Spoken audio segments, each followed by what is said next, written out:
Howdy everyone, and welcome back to Royville in 4Color. My name is Stefan, and I was doing some looking at the comics that I'll be reading soon, and I saw that a few of them, or 5 of them, had kind of a theme.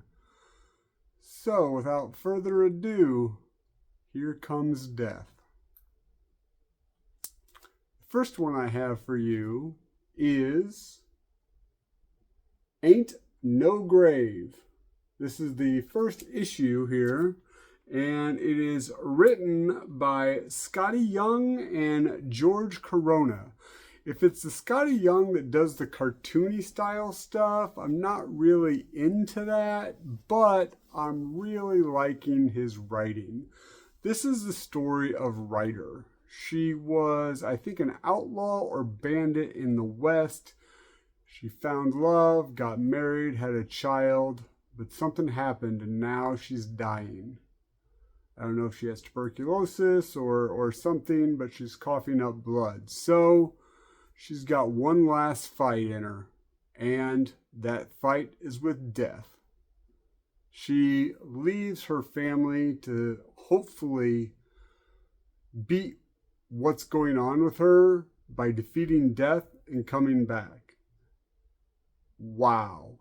There wasn't a lot of writing in this, but the writing really worked for me. And the visuals, okay, here's one of them. And I really like it. So she's walking in the desert, right? She's going to try to find this city where death is, or a connection to death or something. And she's walking, and it almost looks to me that there are like birds following her, like carrion birds following her as she makes her last walk to fight. This is a great start to a series. I'm sure it's just going to be a limited series, but I am definitely on board. And at the end, she finally gets to the city. Really cool looking. I think there is a lot of supernatural elements. I think in one scene she's talking to the dead. Yeah, this is a great Western style horror comic, and I'm really digging it. The next one I have for you is Zorro, Man of the Dead. And this is number 4, and sadly, I think this is the end of the comic series. It's written by Sean Gordon Murphy, and the pencils are by Sean Gordon Murphy. Now, I really, really like this. I'm sad that it's ending so soon. This is only 4 issues, and it's about modern day. This brother and sister, their father is an actor. He plays Zorro. He gets killed by the cartel. And, well, a bad guy that's connected to the cartel. And in this last issue, a lot of stuff happened. The guy that thinks he's Zorro gets shot at the end of the last issue. He doesn't know. He's lost his faith in Zorro, but he has to rescue his sister from the cartel, from El Rojo, the Red. But yeah, it is a bang up issue, and like the first comic, I love this art. It is so evocative of what Sean Gordon Murphy is trying to do with this comic, and I'm really sad that it ended only 4 issues in. But it is a complete story. Who knows? Maybe in the future we'll get something. There was a little bit of a, we might have somebody else to fight. But for now, this is all we get. All right. Rolling along with death, we have Red Sonja, Empire of the Damned, number 2. And this is written by Steve Niles, and the art is by Alessandro Amoruso. And I'm really digging the art on this. I forgot to take some pictures of it, but So the reason it's in this little grouping is there was this city and they were damned and they all died. And so it's basically she's going to this empire, this city of the dead to get their treasure. And this issue, so she's going along on her journey and she meets this troll that's carrying this box, and in it we find that there's this witch that the troll was going to eat, and so Red Sonja helps. And yeah, it seemed to me like it was a very quick issue. Like, I actually had to go back and count how many actual pages there were for the story. 20, by the way, so not a short comic for nowadays. But it was really, really quick, and I don't really think a lot happened. She did get a traveling companion with this witch lady, and she fought a couple trolls, but really that was it.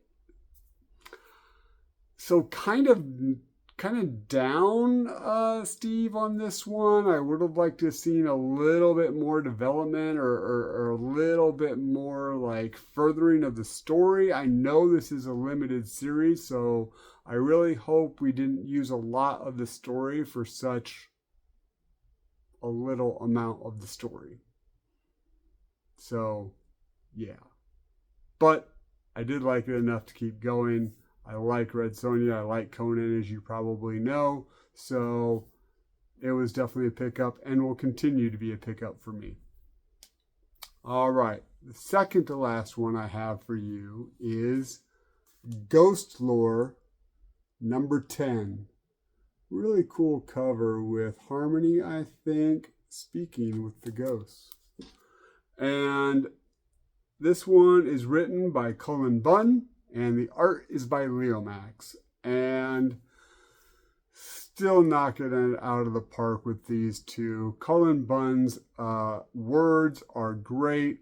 Leomax's art, very reminiscent of kind of pre-code horror still. And yeah, after the banger of an issue last time with a lot of death, Father and Harmony are reunited, and come to find out that Dad might not be as good as Harmony thought he was. He starts as a priest in this storyline, in this series, and he's seen some very crazy things that is affecting his faith, and I think affecting his morality. And he's fighting that and wanting to keep his daughter safe. And it is a really cool, in-depth kind of character study of her father and of Harmony as well, as she's kind of coming to grips with that, because some of the things her father is doing, obviously Harmony does not condone at all.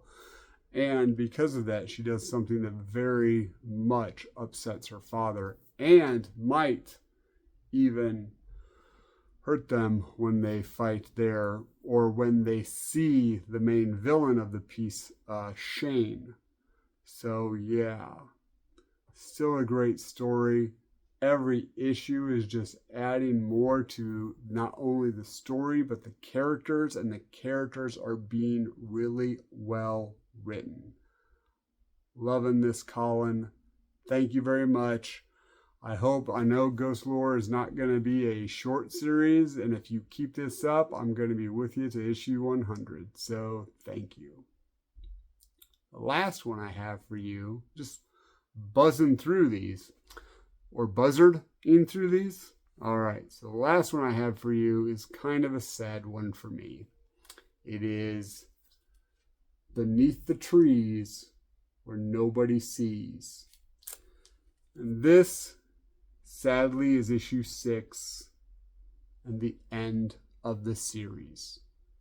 I kind of like this cover because it's Sarah, the main character, but as she's maybe looking into her mirror or the reflection of her true self, you see that she is a bear, just like yelling, screaming, upset, rageful. So this one, after having to be on the run because of a rival serial killer, she comes back, she hatches a plan and executes that plan, and it's over. I kind of thought that this issue was kind of rushed. I don't know if I have this hair that's okay.